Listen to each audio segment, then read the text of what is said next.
Yo fui electa por 54 millones de brasileños. Ahora, con este juicio en mi contra, lo que está en juego es el respeto a las urnas, a la voluntad soberana del pueblo de Brasil, a la Constitución. Están en juego las conquistas de los últimos 13 años. Esto afirmaba la presidenta Dilma Rousseff luego de que el Senado votara a favor de llevar a cabo un juicio político contra la mandataria. El llamado impeachment ha evidenciado una crisis institucional en el interior del sistema político brasileño, pero también puede anunciar profundas transformaciones geopolíticas en la región. Hoy en Jaque al Rey, Brasil, juicio político y crisis democrática.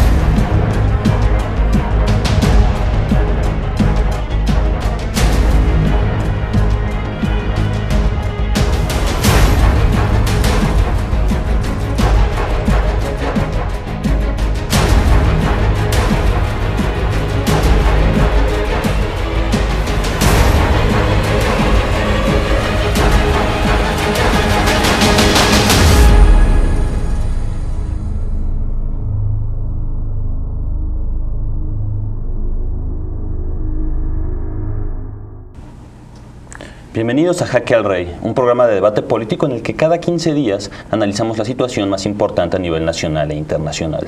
En esta ocasión hablamos sobre Brasil, el juicio político y la crisis democrática. Para ello nos acompaña el doctor Massimo Modonesi, profesor de la Facultad de Ciencias Políticas y Sociales y director de la revista Memoria. Hola. La doctora Tania Arroyo, doctora en estudios latinoamericanos y profesora del IPN. Hola, ¿qué tal? La doctora Tania Carranza, fundadora del Seminario Permanente de Estudios Brasileños José Rafael Campos Sánchez y profesora investigadora de la UASM. Hola, ¿qué tal?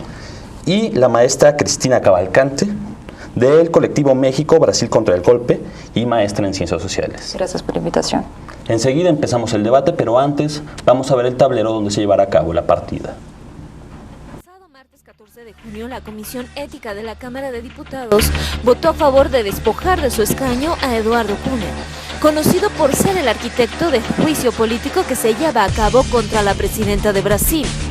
Esta decisión hace aún más compleja la situación política de dicho país. Apenas el 12 de mayo de este año, el Senado aprobó el llamado impeachment contra Dilma Rousseff por haber alterado cuentas públicas para maquillar el déficit presupuestario. No obstante, la presidenta ha negado estas acusaciones y ha señalado no haber cometido ningún acto de corrupción. El tono misógino y ultraconservador de algunos de los personajes que apoyaron el juicio, así como el hecho de que muchos de ellos han sido señalados por graves actos de corrupción, fortalece la hipótesis de quienes señalan que se trata de una venganza política y no de una verdadera preocupación institucional contra la corrupción.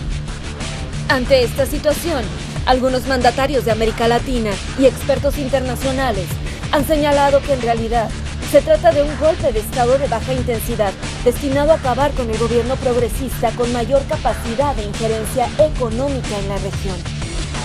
Sin embargo, en los sectores de izquierda y derecha existen voces que han criticado la gestión de Rousseff, sea por el incremento de la corrupción de Petrobras durante los gobiernos del PT, sea por el alejamiento del gobierno de los movimientos sociales que les permitieron erigirse en el poder.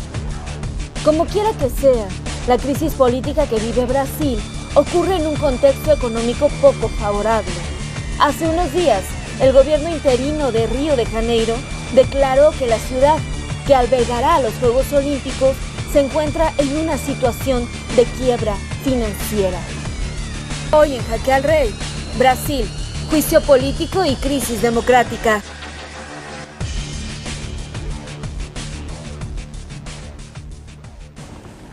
Estamos de regreso en Jaque al Rey. Empezamos con la regla del minuto. Misma pregunta para todos. ¿En qué claves podemos comprender la situación política que vive actualmente Brasil? Máximo, por favor, un minuto. Bueno, para empezar en clave latinoamericana, o sea, no podemos aislar la experiencia brasileña, después habrá que ver sus especificidades, pero antes de ver las especificidades hay que pensar que lo que sucede en Brasil es parte de un giro un giro, yo diría, regresivo, que rompe con equilibrios que eran más de cortes progresistas. O sea, no es el único país que en esos últimos años o meses ha vivido algún avance de las derechas respecto a fuerzas progresistas que habían ocupado el gobierno. Entonces, eso sucedió en países como Venezuela, incluso como Bolivia, con la derrota del referéndum por la reelección de Evo, pasó en Argentina con la elección de Macri. Entonces, digamos, yo creo que así como el gobierno de Lula y después los gobiernos de Lula y después los gobiernos de Dilma fueron parte de un ciclo político, creo que también lo que está ocurriendo en Brasil es parte de un ciclo político. Ciclo político que creo que tiene que ver con un pasaje, diríamos, de pérdida de hegemonía. Había una capacidad hegemónica, una capacidad de construcción del consenso por parte de los gobiernos progresistas en América Latina, y yo creo que dejaron de ser capaces de construir el consenso. Se acabó el minuto, ahorita regresamos sobre esos puntos. Tania, por favor. Bueno, igual, quizás sumando un poco esta visión que menciona Máximo en torno a leer Brasil en clave latinoamericana, es importante también señalar que finalmente Brasil esta crisis se encuentra insertada en este contexto de los procesos de desestabilización que se han estado orquestando desde Estados Unidos desde hace más de 10 años, bajo una estrategia distinta, que es la estrategia de golpes blandos, que tiene que ver con el financiamiento de ciertas ONGs y de partidos políticos y de asociaciones civiles. Finalmente rinde fruto esta estrategia tanto en el caso de Brasil como en el caso de Bolivia, como en el caso de Ecuador, en el caso de Venezuela, que tenemos movimientos donde se fortalecen los planteamientos de derecha, ¿no?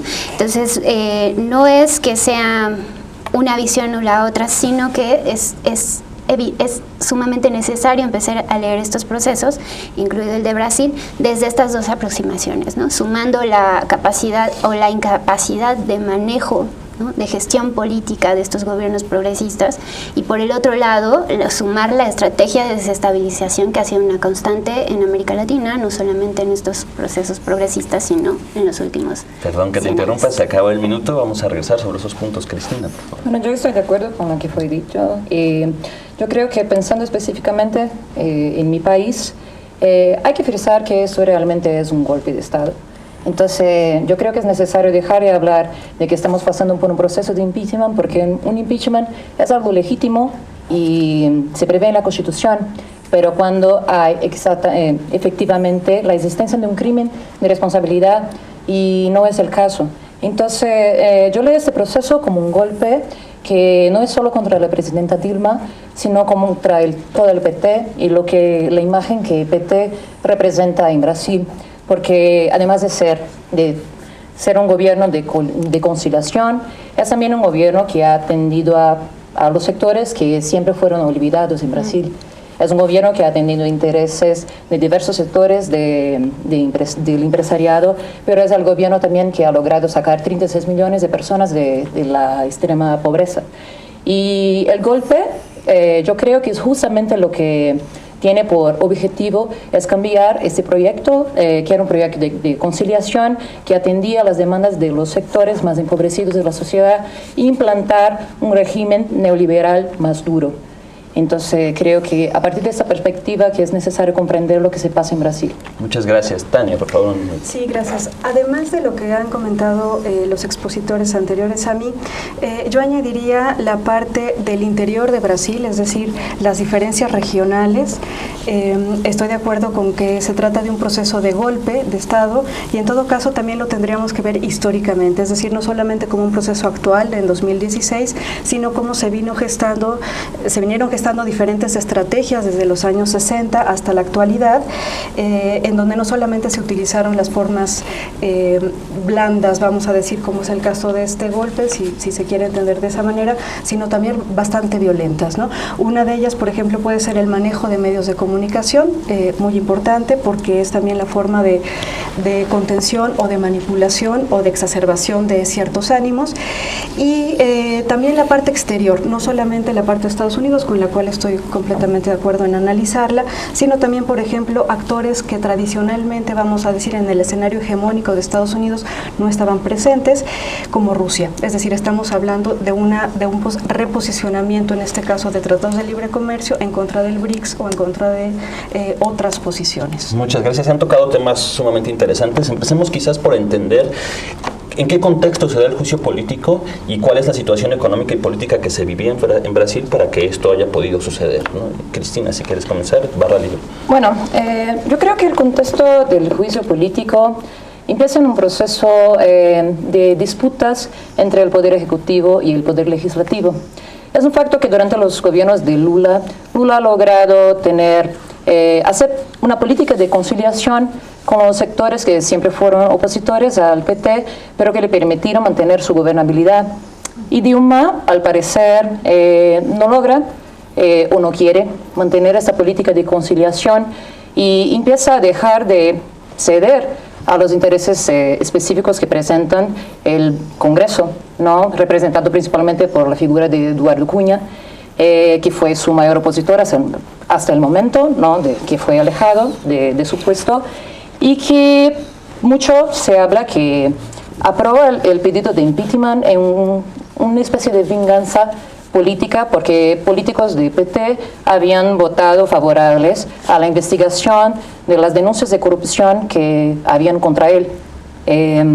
A partir de esto, yo creo que el Congreso empieza a mostrar mucho su cara y empieza a hacer quedar más claro aún que el Congreso tiene la mayoría opositora a Dilma, y el proceso de votación, por ejemplo, en el Congreso deja muy claro que aunque el juicio político tenga empezado con la argumentación de las pedaladas fiscales, que sería nada más do que una maniobra presupuestal hecha por otros gobiernos, hechas por los gobiernos de Lula, hechas por los gobiernos de FHC, Fernando Henrique Cardoso, y hechas también por otros gobernadores de provincias, empieza a ser el principal motivo para hacer un pedido de afastamiento, de impedimento de la presidenta.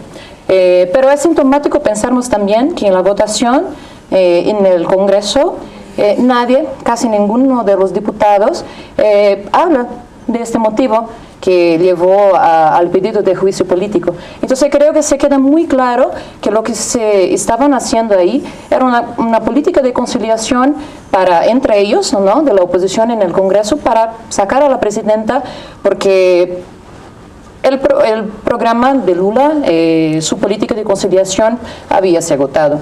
Otro tema también que podemos destacar en ese proceso, que son las nuevas grabaciones que están saliendo en la investigación de Lava Jato, que deja claro en algunas charlas entre determinados políticos que había realmente una articulación para sacar a la presidenta del poder, esto porque ella estaba permitiendo que la Lava Jato siguiera investigando los políticos involucrados en corrupción.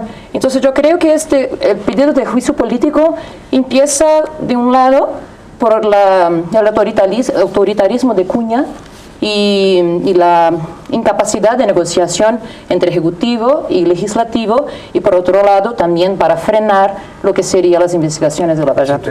Pero el escenario como más amplio es como el escenario post-crisis económica mundial, en donde justo la política de conciliación de clases, que se basaba, en equilibrios precarios de poner todo el mundo de acuerdo, estaba sustentada sobre el crecimiento del pastel. Crece el pastel, crecen tajadas más grandes para todos, pero una vez que hay crisis económica hay que hacer elecciones políticas respecto a dónde se reorientan el gasto público. Y aquí salvar los gobiernos del PT de Dilma le tocó salvar bancos y dejar de hacer gasto público, gasto social. Ahí hay una pérdida de legitimidad muy grande respecto además a un proceso político de desgaste que ya se había visto en las manifestaciones de junio de 2013, que ese era más político que económico, pero si a eso le sumamos la crisis económica, la incapacidad de mantener esos equilibrios aceitados, equilibrios muy precarios, que creo que tienen que ver con que efectivamente, alguien lo decía, es un gobierno neoliberal, menos neoliberal que el actual. La diferencia, creo que justo ayer se votaba el tema de qué porcentaje de iniciativa privada puede estar hoy en día en las compañías aéreas brasileñas. La propuesta del gobierno de Dilma era 50% y el gobierno Temer propone 100%. Eso, cuantifica la diferencia de neoliberalismo entre los dos proyectos políticos que se disputan en Brasil. Uno es neoliberal al 50%, el otro es neoliberal al 100%. Lo digo un poco metafóricamente, es como una... Lo cual también muestra que había una inflexión de ese gobierno. Y lo voy a decir como provocación. Paradójicamente yo creo que si algo puede salvar el PT o el lulopetismo, el lulismo, es el golpe. En términos políticos. Yo creo que el proyecto estaba agotado y estaba destinado porque las condiciones económicas no lo podían sostener, y el golpe le da un tono de legitimidad, lo coloca en el lugar de la víctima, cuando fundamentalmente era el victimario de un proyecto transformador, que es el proyecto fundacional del PT, y creo que ese gobierno lo hundió, ese proyecto, y desmovilizó a las fuerzas que animaban el PT históricamente. También tiene un trabajo sobre eso, sobre los orígenes del PT, que demuestran que era una fuerza política muy distante de la fuerza política que actualmente gobierna y que actualmente busca reactivar movilización cuando abandonó ese terreno hace muchos años y jugaba contra corriente de eso. Pero paradójicamente el golpe los coloca en un lugar que eventualmente, si hay salvación, es gracias al golpe. Lo digo como provocación, obviamente, no festejo el golpe.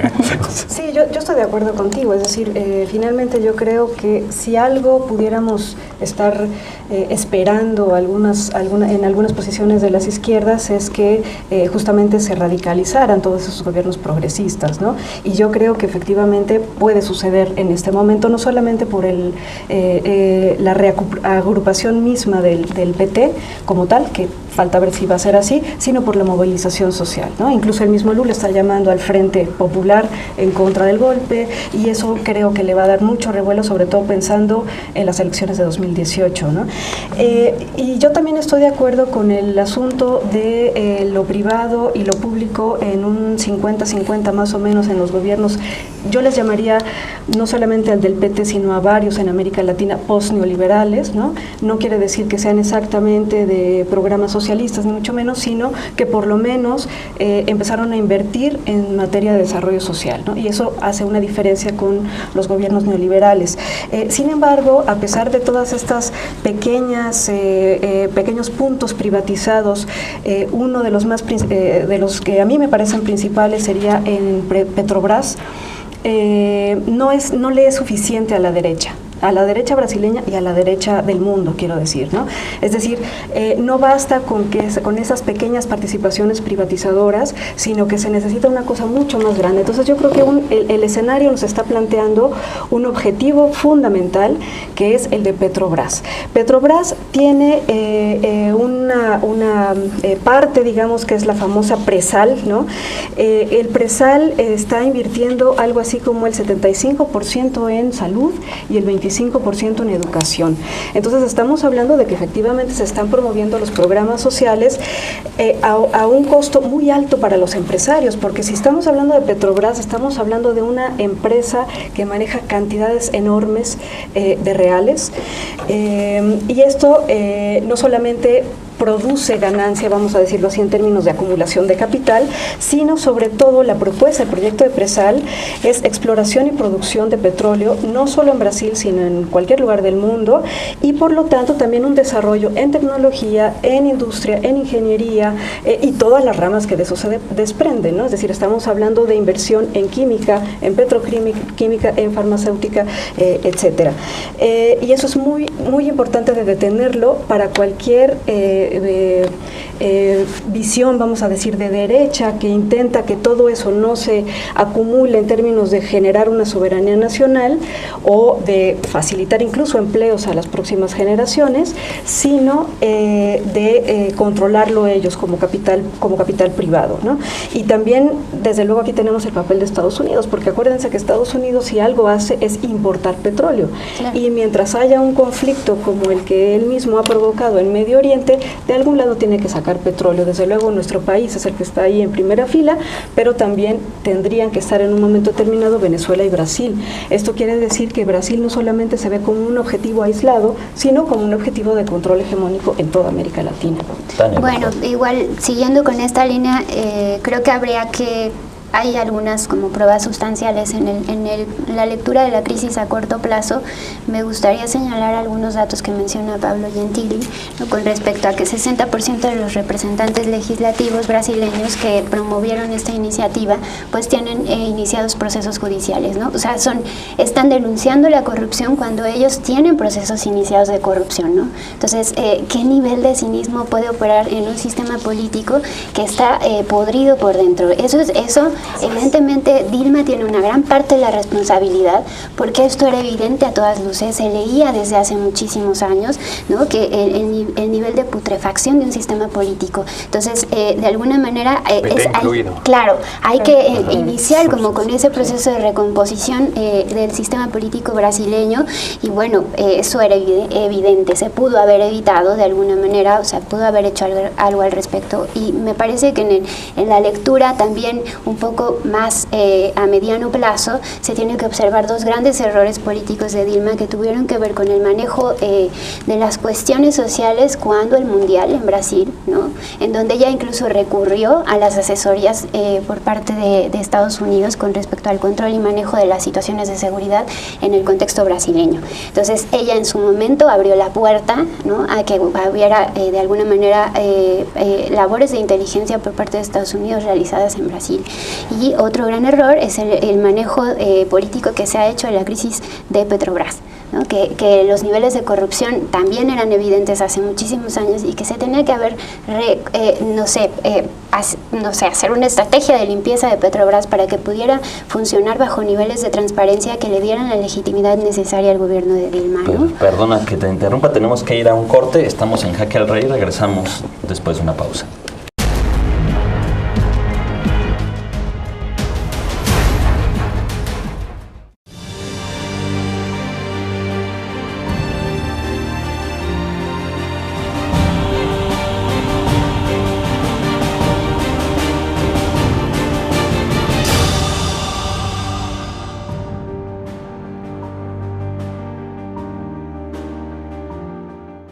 ¡Arrodíllese!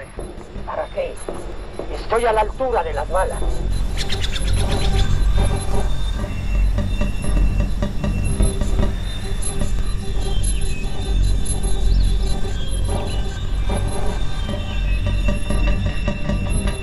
¡Botón! ¡Preparen armas! ¡Apunten!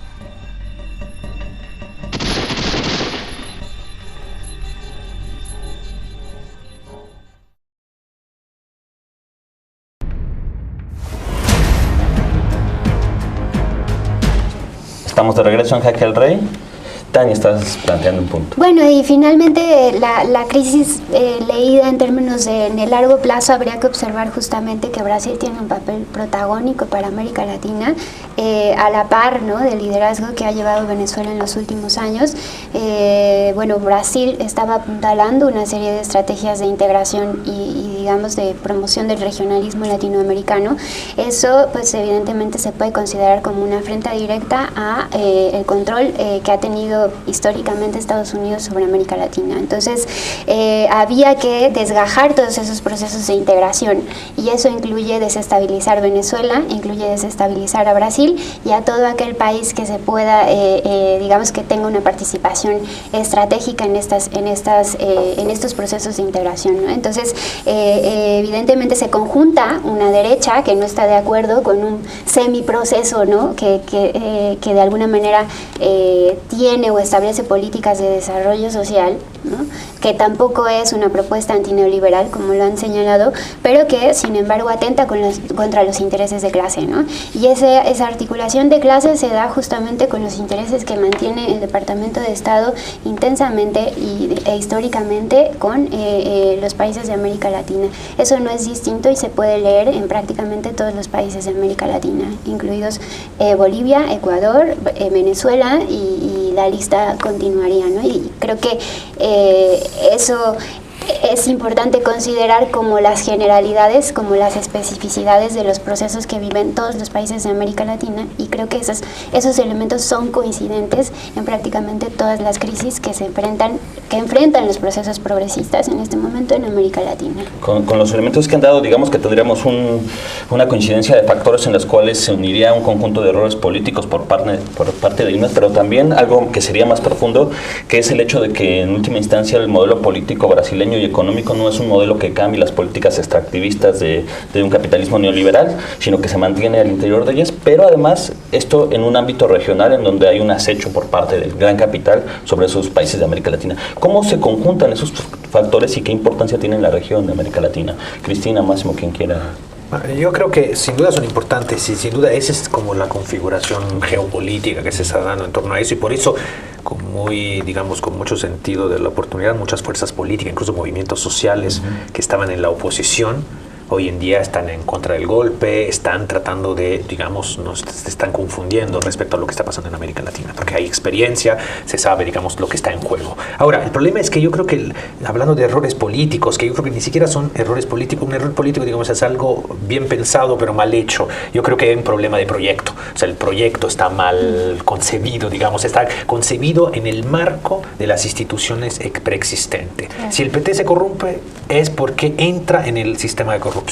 Sí, entonces, si los gobiernos progresistas en América Latina pierden capacidad de construcción de consenso, es porque piensan que eso se construye solo desde el Estado y desde la redistribución de políticas sociales y políticas públicas, y que no se nutre de una activación, de un proceso, de activación de la sociedad civil y aprovechando los movimientos populares que eran preexistentes. Hay una lógica de desmovilizar para que no se moleste, la conducción desde arriba, de una lógica de construir, de equilibrios precarios con distintas fuerzas, que según yo es uno de los pasajes que desarma hoy cualquier hipótesis de reacción, porque hoy en día efectivamente es o quedarnos con los gobiernos progresistas que tenemos, con todos los límites que todos observamos, con su desgaste, o una salida restauradora de corte derechista. No hay salida a la izquierda. ¿Por qué no hay salida a la izquierda? No solo porque obviamente hay limitaciones de los propios movimientos sociales y de prácticas, pero porque hubo una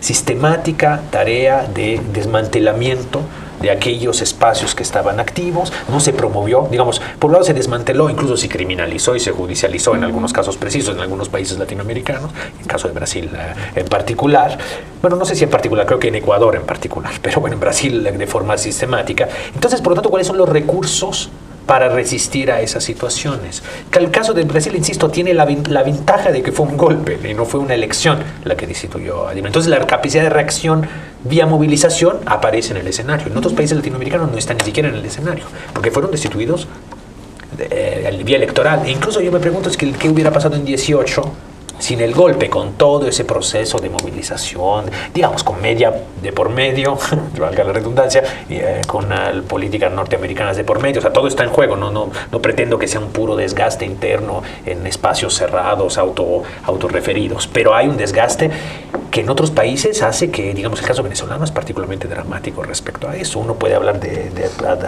ofensiva imperial, pero no se puede no reconocer el desgaste propio de la situación venezolana y las responsabilidades que ahí alberga. En el caso de Bolivia, la insistencia en una reelección. Yo me pongo ese tema. También está el tema del caudillismo. O sea, se quiso jugar a las mismas reglas del juego que rigieron ahí sí en el largo plazo la política latinoamericana. Caudillismo, clientelismo, caciquismo, corrupción, patrimonialismo. Y bueno, para hablar de esta situación de errores o no errores dentro del gobierno, o esta presencia también, insisto yo, de una derecha cada vez más desesperada de alguna manera, ¿no? Porque si no se hubiera tenido que llegar a estos niveles de impeachment sin crimen que perseguir, ¿no? Que ese es el punto fundamental que lo hace golpe de Estado. Yo quería comentar un dato muy interesante al respecto de Argentina. Cuando hablas de como desmembramiento de las prácticas políticas a partir de ciertas propuestas de los gobiernos llamados progresistas, que yo diría que son izquierdistas, izquierdas latinoamericanas, ¿no? Son también muy nuestras, ¿no? Es la forma en que muchas veces es la opción, ¿no? Pues son nuestras miserias también, dices. ¿No? Claro, ¿no? Sí. En Argentina, por ejemplo, se estaba considerando la posibilidad de que no ganara Macri, y desde luego ya había toda una instrumentación en contra de Cristina por si algo llegaba a pasar, incluso que la sacaron después, es decir, todo este asunto de la corrupción, etcétera. Y con el punto de corrupción, nada más hago un pequeño paréntesis a mí misma, la corrupción es un discurso de derecha, ¿no? Es decir, aquí no se trata de acabar la corrupción, porque el problema no es la corrupción, el problema es el sistema, eso que estaba apuntando Máximo, ¿no? Entonces, en Argentina lo que pasó fue que ganó Macri en un escenario completamente despolitizante, es decir, un poco esta desmovilización, eso de la fiesta vacía, ¿no? De las cosas absurdas que promueve Macri. Y el dato interesante está en que la FIESP, que es la Federación de Industrias del Estado de San Paulo, en 2015 premió a Macri precisamente por tener esta como visión extraña, ¿no? Y el presidente de la FIESP, Paulo Scaff, además se atrevió a decir que con Macri había posibilidades de resarcir las relaciones entre Brasil y Argentina, ¿no? Pero ¿qué era lo que estaba pasando detrás? Y ahí me detengo yo un poco para pensar en si efectivamente hubo tantos errores en el gobierno del PT o el gobierno de Dilma en particular. La Comisión de la Verdad del Estado de San Paulo estaba investigando en ese momento la participación de la FIESP en la dictadura y en el golpe de Estado de 1964, ¿no? Entonces, quiero decir, hay cosas que se están abriendo, y aquí lo uno con lo que tú decías acerca del lavallato, es decir, es cierto que el lavallato involucra, porque así es la realidad, a personajes del PT, pero principalmente a personajes del PMDB y del PSDB. Ellos son los que se están llevando las grandes tajadas, y como tú decías, había una necesidad de detener esos procesos a toda costa, incluido el impeachment a Dilma. Y yo creo que en ese proceso, y pensando también en lo que se pasó en Argentina, es importante hablarnos del poder de los medios de comunicación, porque en Brasil ese golpe es resultado de una guerra que los medios de comunicación, junto con la oposición al PT, empezaron desde 2005, con el escándalo que se quedó conocido como Mensalón, que efectivamente dejaba a claras que había mucho involucramiento del PT en el escándalo de corrupción, pero también de varios otros partidos, principalmente del PMDB, que es el partido de nuestro presidente interino hoy en día, ¿no? Que hay que temer. Que hay que temer. No hay que temer. Lo que decimos, no hay nada de temer. Pero el tema es que en ese punto los medios de comunicación hicieron un proceso de lavado cerebral en la gente, y lo que ha legitimado que la gente salga a las calles pidiendo el impeachment de Dilma Rousseff, pero sin saber efectivamente por qué de eso. Mucha gente que salió a las calles decía, no, es porque ella está involucrada en corrupción, por eso el pedido de impeachment fue hecho, pero efectivamente el motivo del impeachment fueron las pedaladas fiscales, y la mayor parte de la población ni siquiera sabía de eso, porque los medios de comunicación, claro, no reportaban a eso. Igualmente no reportan los otros partidos que están involucrados en escándalos de corrupción. Entonces yo creo que PT tiene muchísimos errores, y el principal error que veo en el PT fue ter adherido a la política que teníamos en el sistema, que son gobiernos de conciliación, y es por eso que se involucró en corrupción también, porque fue la opción política que ha hecho, ¿no? Para gobernarnos necesitamos de la mayoría, y para ganar la mayoría necesitamos atender a intereses de que en teoría serían opositores al proyecto fundamental de PT. Pero yo veo eso como un gran error del partido, y que es contradictorio con toda la historia que tiene el partido. Pero por otro punto yo creo que es necesario comprender también que simbólicamente es muy claro que lo que quiere hacer la oposición es desmoralizar todo un proyecto político que ha hecho el PT, que ha atendido a sectores que antes fueron olvidados. Y hoy tenemos un discurso para legitimar lo que sería un nuevo gobierno neoliberal más duro, como dijo Máximo, ¿no? Si estamos en 50%, vamos al 100%, con el discurso de que este proyecto del PT, por cuenta de los gastos sociales, de los programas sociales, ha dejado el Brasil en quiebra. ¿no? Nuestra economía está completamente en falencia porque PT ha optado por dar dinero a los pobres. Eso simbólicamente es muy importante, porque eso pone en cuestión logros sociales que tuvimos que no podemos retroceder, ¿no? En un país donde 36 millones de personas salieron de la pobreza, en un país donde tuvimos un mayor número de universidades ampliadas, un país donde tuvimos mayor investimento en ciencia y tecnología. No podemos regresar a un país ahora que tiene como uno de los proyectos conservadores que pasan en el Congreso, se llama Escuelas sin Partido. No podemos discutir política más en las clases porque eso es visto como una amenaza. Entonces yo creo que todo el Estado brasileño está todo en cuestión y podemos caer a un conservadorismo que pone en cuestión todos esos logros que tuvimos. Sí, yo quiero señalar algo. Yo siento que el golpe, te voy a decir así, fue un error muy grave de la derecha, porque creo que lo va a pagar muy caro, o sea, que va a resurgir una capacidad del PT que está perdida. O sea, sin duda hay en su haber el tema de la Bolsa Familia, con todas las limitaciones, con toda la lógica más o menos clientelar. Está, pero el tema de la soberanía, que ya se señaló. Yo creo que hay cuestiones sobre las cuales se puede montar. Y el tema del golpe, en realidad, según yo, se presta a construir una campaña política, pero digamos, a nivel legal, o sea, efectivamente hicieron una trampa legal, pero una trampa legal en un contexto, digamos, que si tuviéramos democracias más participativas, más directas, ya había caído el gobierno de Dilma. Habría caído por otra razón, habría caído porque hubiera habido un referéndum revocatorio y habría caído el gobierno de Dilma. Entonces, lo que voy con eso es que lo que estoy diciendo es que no quisieron esperarse, efectivamente se desesperaron, se aceleraron, sintieron que esa era la suya, sentían que tenían la fuerza de su lado, e hicieron una operación que sí tiene una serie de resonancias en América Latina, en el mundo, y que le permite una campaña a Dilma y a Lula. Yo creo que fue un error, es un error muy grave. O sea, aparentemente es una victoria pírrica, o sea, una victoria que en realidad esconde una derrota política, que es la derrota política que yo creo que con todas las limitaciones,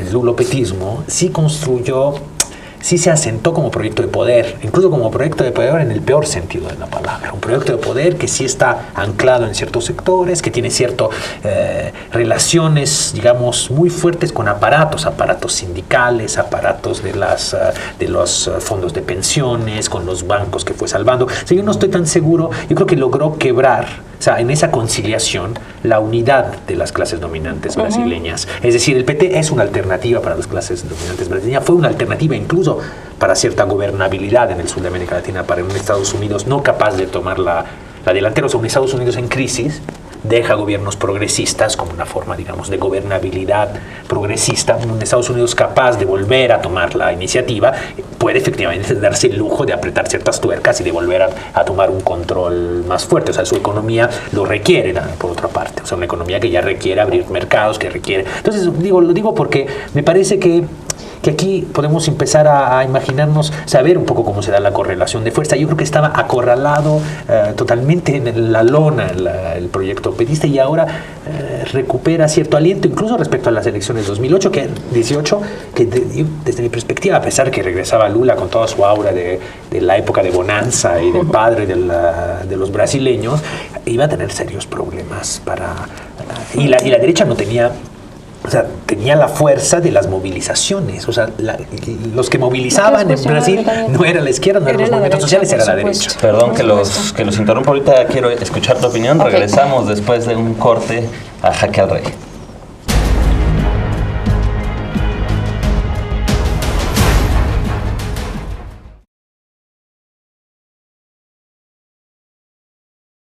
Resistencia es miedo, ¿sí? Y cuando se está parado aquí y se sale y están ustedes mirando, todo el mundo siente miedo, es inevitable. Lo que hay que hacer es ser real con lo que siento. Si siento miedo, siento miedo. No voy a fingir que no siento miedo. Eso es lo que hacen los malos actores. Fingen. Fingir es una cosa, actuar es otra.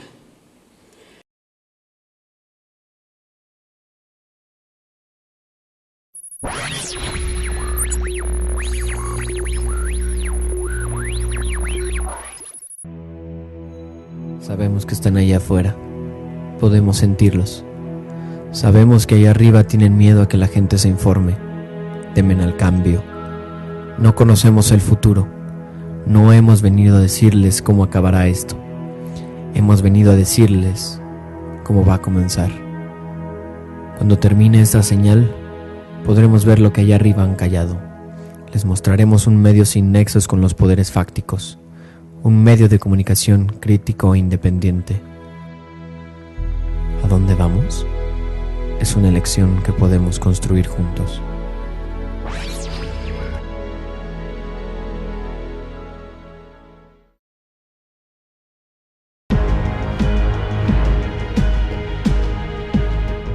De regreso en Jaque al Rey, regresamos con Cristina, por favor. Vale.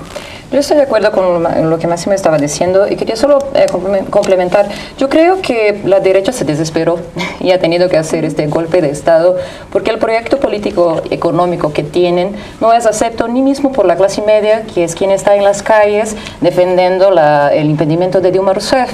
El proyecto de Temer, que se llama Puente para el Futuro, y que la izquierda dice puente para el abismo, ¿no? Sí, es claramente un ataque a los derechos de los trabajadores, un desmonte total de los derechos sociales y logremos tener, ¿no? Hasta entonces. Y la clase media no defiende ese proyecto. Entonces yo creo que uno de los puntos sería necesario este golpe, porque este proyecto no vencería en las elecciones. Prueba de eso es ni mismo el candidato del PSDB, Aécio Neves, que históricamente es el representante del neoliberalismo en Brasil y de los intereses del capital internacional. Su discurso siempre fue un neoliberalismo un poco avergonzado, ¿no? Y hasta mismo repitiendo propuestas que PT ponía como, no, vamos a garantizar los programas sociales porque vamos a garantizar determinados logros que PT ha traído, porque yo creo que si PT ha equivocado y ha equivocado en no fortalecer los sectores sociales de una forma más política, que tuvieran, para que tuviese más poder y espacio de actuación política, sino que trabajó con una lógica de pacto social que de una cierta forma ha hecho con que las luchas sociales estuvieran en un momento de apaciguamiento, ¿no? Al mismo tiempo yo creo que la gente llegó a un punto que ha recibido determinados progresos que no quiere retroceder. Tanto es que la izquierda de Brasil no es toda gobernista, ¿no? Yo comprendo que tú estás diciendo que ese golpe fue una cosa positiva para PT, porque de una forma PT estaba con una imagen realmente de un gran rechazo mismo dentro de la izquierda, y diante de un peligro mayor, la izquierda se unifica porque no quiere ese peligro que es aún mayor.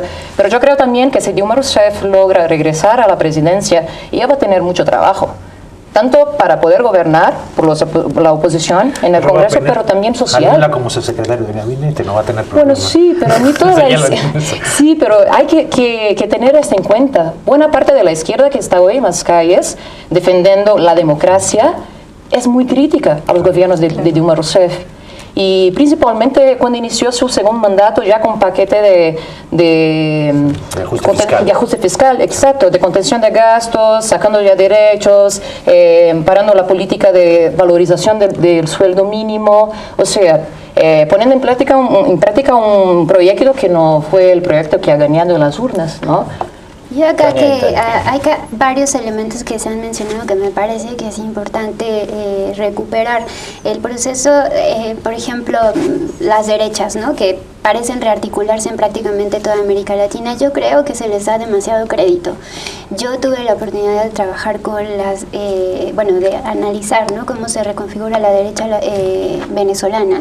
Y no hay proyecto tampoco, no hay absolutamente nada detrás de estos grupos más que muchos dólares estadounidenses que les facilita construir una alianza estratégica, sobre todo con un actor que mencionan varias veces, que no se analiza a profundidad, pero que me parece que tiene un papel sumamente protagónico, que son los medios de comunicación.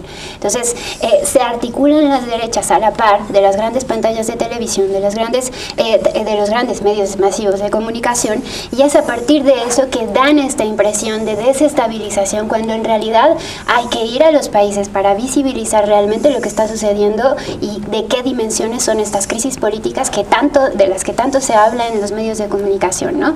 Entonces, eso por un lado. Y por el otro lado, hay que observar que eso es parte de una estrategia que viene incorporada dentro de los planes de operación que orquesta Estados Unidos en prácticamente todos los países de América Latina, que tiene que ver con el manejo de los medios de comunicación, con la creación de esta imagen de desestabilización, con la creación de el fuerte argumento que mencionaba Tania también de la corrupción, ¿no? La corrupción efectivamente es un argumento de la derecha que se utiliza en prácticamente todas las crisis políticas de América Latina. Entonces, hay que observar también que Neves no es nada más diferente o distinto de un Enrique Peña Nieto, que tiene absolutamente, yo creo que 3 neuronas trabajando en su cerebro, que no es él quien va a orquestar un proyecto de nación en Brasil, ¿no? Si fuera la opción, digamos, en los siguientes procesos electorales. Es un tipo que va a facilitar, que va a viabilizar la recuperación del proyecto neoliberal y la desestructuración de todas las políticas sociales y de todos los avances en términos de desarrollo social, magros o no, que se hayan logrado en Brasil. Entonces, creo que esos elementos no se deben perder nunca de vista, porque al final de cuentas lo que se genera también es una confusión de clase, ¿no? En México, nuestra clase media está como en una cosa aspiracional de clase alta, completamente perdida defendiendo argumentos que tienen que ver con que no tienen que ver con su realidad. Y yo creo que ese proceso de confusión es lo que sucede en las calles, ¿no? Quienes apoyan estos argumentos de derecha en contra de la corrupción son producto de la confusión del discurso mediático que se ha impulsado en prácticamente toda América Latina, ¿no? Entonces, esos elementos me parece que no hay que perderlos de vista, más allá de que es importante analizar las especificidades de cómo se ha estructurado este proyecto del PT y de Dilma y de el mismo Lula, ¿no? Trabajando en Brasil. Yo quería apuntar una cosa que creo que hemos dejado de lado y que también es importante, es la parte exterior. A nosotros desde hace varios meses nos tienen discutiendo, lamentablemente porque somos latinoamericanos y no estadounidenses, acerca de quién va a ser el próximo presidente en Estados Unidos, ¿no? Entonces, este debate ridículo de si Trump es un verdadero payaso, que sí lo es, ¿no? Coloca a Clinton en una visibilización ante la gente incluso más democrática y más de izquierda, incluso podemos decir, como la verdadera opción. Y ese es un craso error, porque finalmente lo que está proponiendo Estados Unidos, el proyecto de Estados Unidos a través de Clinton, y que Obama ya se ha encargado de aplanar el terreno, empezando con Cuba, siguiendo con Argentina y ahora vamos con Brasil, y yo digo que el siguiente objetivo va a ser Venezuela. Lo que está haciendo es amarrar el Tratado Transpacífico, que finalmente pondría en un juego muy capitalista, desde luego, muy perverso incluso en contra del BRICS, porque el BRICS, independientemente de que China sea lo que sea y Rusia sea lo que sea, se trata de países que tradicionalmente no tendrían por qué estar en una región, desde el punto de vista de Estados Unidos, en una región hegemónica de Estados Unidos, ¿no? Entonces aquí el punto sería observar cómo de alguna manera todas las cosas se van componiendo, independientemente, insisto, de los errores o no del PT, ¿no? Estamos hablando de una cosa mucho más macro, ¿no? Y para volver también al punto interior de Brasil, tendría yo que decir dos cosas. Máximo hace un rato apuntaba que probablemente Dilma hubiera perdido si hubiera un referéndum o si hubiera otra forma de participación. El punto es que no perdió. El punto es que en 2014 volvió a ganar, ¿no? Y ese es un terrible drama para la derecha, ¿no? La gente que en 2013 se levantó, como apuntaba Cristina, movida por la derecha, ¿no? Tenía a lo mejor mucha razón en muchas cosas, por ejemplo en el precio del transporte, que es ridículo, ¿no? En Brasil, y sin embargo, a partir de 2014 lo que hizo el gobierno de Dilma fue precisamente trabajar presal de tal manera que los excedentes de Petrobras se destinaran a salud y educación, que era lo que pedían esos demandantes de 2013, ¿no? Entonces, lo que quiero decir es que quién sabe, ¿no? Es decir, el 15 pero reajusta en otra dirección. O sea, no le funciona esa política, la economía se hunde más y hace un ajuste de corte neoliberal. Claro, estoy de acuerdo ahí. Lo que pasa es que ahí también se suman los medios de comunicación. O sea, trata de cubrir, ¿no?, el 2013 con los excedentes con los que contaba, pero después se alinea a la lógica digamos, de la resolución de la crisis. Y yo creo que uno de los grandes errores fue precisamente desde 2010 no darse cuenta de la calidad de persona que es Temer, porque además es el vicepresidente. Es decir, estamos hablando de una cosa, ahí sí coincido contigo, de falta de visión política, ¿no? Y la exacerbada financiarización del sistema económico brasileño también interviene en la agilización o aceleración de las crisis económicas, ¿no? Y el tema de los medios de comunicación tampoco es ajeno a la política. O sea, no es que uno da por hecho que están los temas de los medios de comunicación de derecha y gobiernas 10 años y tienes que reconfigurar el universo de los medios de comunicación. Ahí hay como un pacto de no, o sea, cómo no se toca el campo. O sea, la vieja cuestión de la reforma agraria, entonces no se toca el latifundo, no se tocan los medios, no se toca de Globo, no se hace reforma de medios de comunicación. O sea, eso, y después se te revierte, no te apoyas o sea, ahí es cuestión de equilibrios políticos. No te apoyas en movimientos, no potencias los de abajo políticamente y mantienes intactos los poderes de los de arriba. O sea, si realmente hay una estrategia, es una estrategia suicida o es una estrategia que obviamente tiene otro propósito, que es una propósito de equilibrio. Pues yo más bien me inclinaría a pensar que efectivamente no hay un cambio de sistema, es decir, todos los gobiernos de América Latina de los que hemos estado hablando gobiernan dentro del capitalismo, ¿no? Lo que pasa es que sí hay un modelo diferente, o sea, yo sí insistiría en que se trata de gobiernos post-neoliberales, ¿no? Y esto es muy importante porque el Estado de benefactor, por más que sea capitalista, y estoy de acuerdo con eso, trajo como consecuencia, como en el caso actual de Brasil, lo que tú decías, 36 millones de personas que salieron de la pobreza, es decir, una serie de cosas que no es tan sencillo borrar y que justamente la urgencia de la derecha por tomar el poder es desmantelar todo esto, porque cuando regrese Dilma, si es que regresa, no va a poder hacer gran cosa, incluidas las Olimpiadas. Es decir, era bien importante que la cara en las Olimpiadas no las diera Dilma, sino Temer, porque es la entrada para el capital extranjero. Y evidente es con Macri, ¿no? En Argentina. Claro. Ahí está lo que va a suceder, ¿no? Echar para atrás inmediatamente todos los avances que se tengan en el desarrollo social. Se nos está acabando el tiempo. Para que le quede clara a la gente, BRICS no es la relación Brasil, Rusia, India y China, ¿no? Y Sudáfrica. Y Sudáfrica, claro. No está Vique en inglés. No. Se nos está acabando el tiempo. Entramos a la regla del minuto. 1 minuto para cada uno. ¿Cómo podríamos dar una conclusión respecto a lo que hemos hablado aquí sobre las perspectivas que le quedan a Brasil y a la región en particular? Tania, por favor. Yo, mira, quizás es un ángulo más para cerrar. No quiero abundar en las partes específicas del análisis, sino que creo que es importante empezar a hablar de Brasil, de Argentina, de cada uno de esos países desde una dimensión distinta, aperturar espacios, en el caso de México y en el caso, digamos, del resto de los países de América Latina, para abrir la discusión de una manera mucho más asertiva, ir un poco más allá del discurso de los medios de comunicación, porque es una batalla sumamente complicada. Yo creo que para los especialistas que están aquí es sumamente complicado hacer entender qué es lo que sucede en América Latina, y bueno, el embate en términos de medios de comunicación, ¿no? La cerrazón en torno a analizar estas coyunturas a profundidad, pues es un reto que se visualiza difícil, ¿no? Difícil romper. Entonces, creo que es importante discutir más allá de las diferencias que pudiera haber en torno a en el caso de Brasil, en torno al gobierno como tal, los errores y etc., y la influencia exterior y lo que está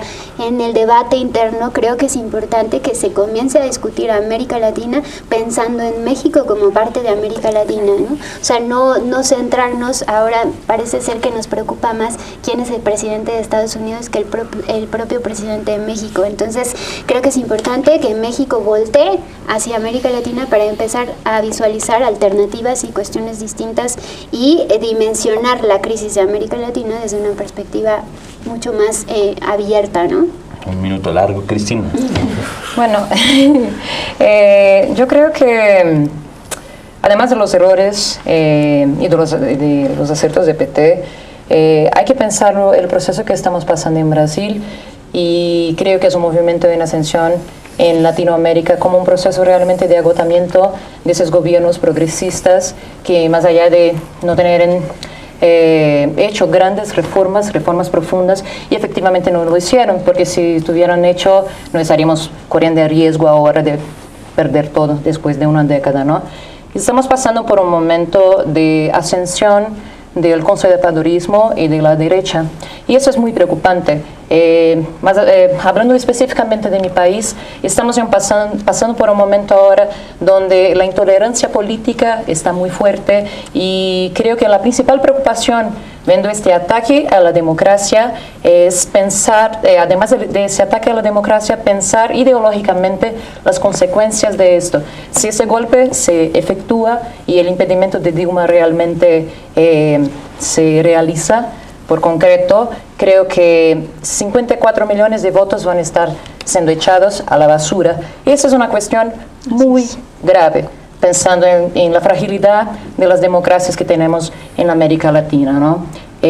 Además de eso, perdón. Se acabó el minuto, perdón. Es que se nos acaba el programa, Tania, por favor. Sí, bueno, yo señalaría la importancia de no dejar de ver el contexto internacional, es decir, creo que Estados Unidos no solamente tiene los ojos puestos en América Latina. Señalaría también que, coincido ahí con Cristina, que el punto no es Dilma Rousseff, el punto no es si es corrupta o no, que eventualmente se tendría que saber y eso sería justicia, ¿no?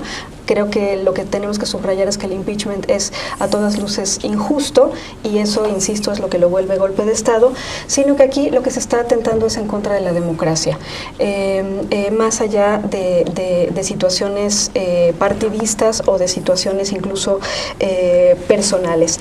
Y lo que me quedaría como a modo de ver lo que va a pasar en un escenario futuro es la presencia de los movimientos sociales en Brasil. O sea, a mí me parece que no es lo de menos que la gente se quede finalmente sin el Bolsa Familiar, que se quede sin el sistema de salud, que se quede sin trabajo o que los trabajos vuelvan a ser informales, etcétera. Creo que algo va a pasar ahí que tenemos que estar atentos. 30 segundos para cerrar.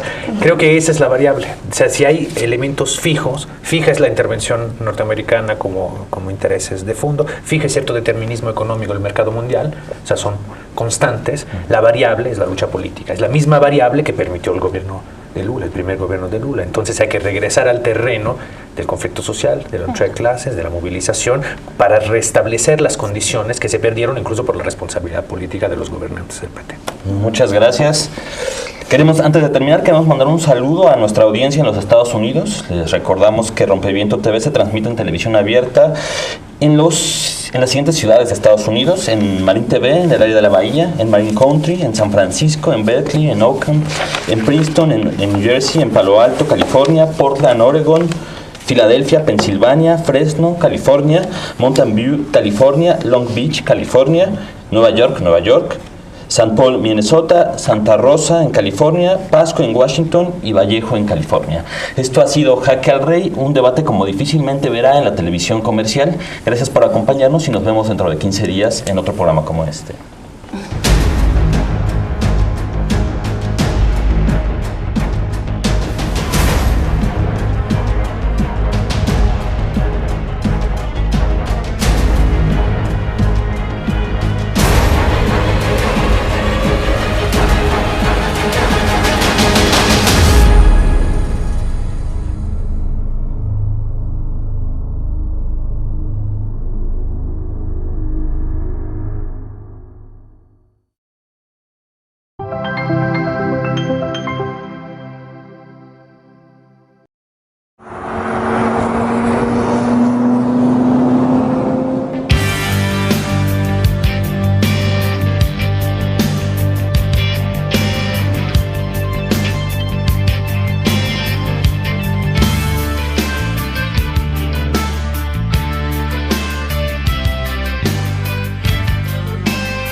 Estados Unidos reconoce que fue un fracaso su política de bloqueo, de agresiones, de intervención, de injerencia, y ha decidido cambiar de táctica, pero no de estrategia. O sea, su objetivo es derrocar el régimen revolucionario, acabar con el socialismo en Cuba, pero por otras vías.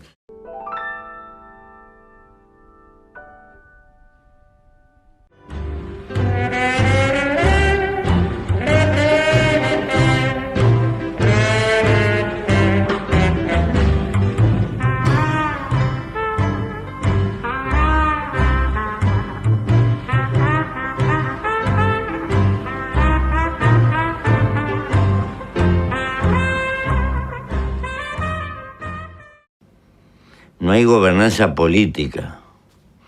Los gobiernos estamos preocupados en quién va a quedar en la próxima elección, quién se sienta en el sillón.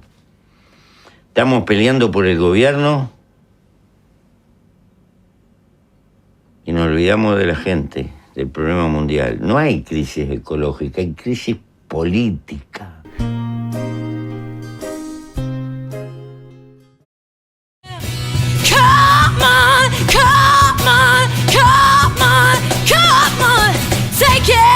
Take another little piece of my heart, baby. Break another little piece of my heart, my darling, yeah. Have another little piece of my heart, baby, yeah. You know you got it, try to fit makes you feel good.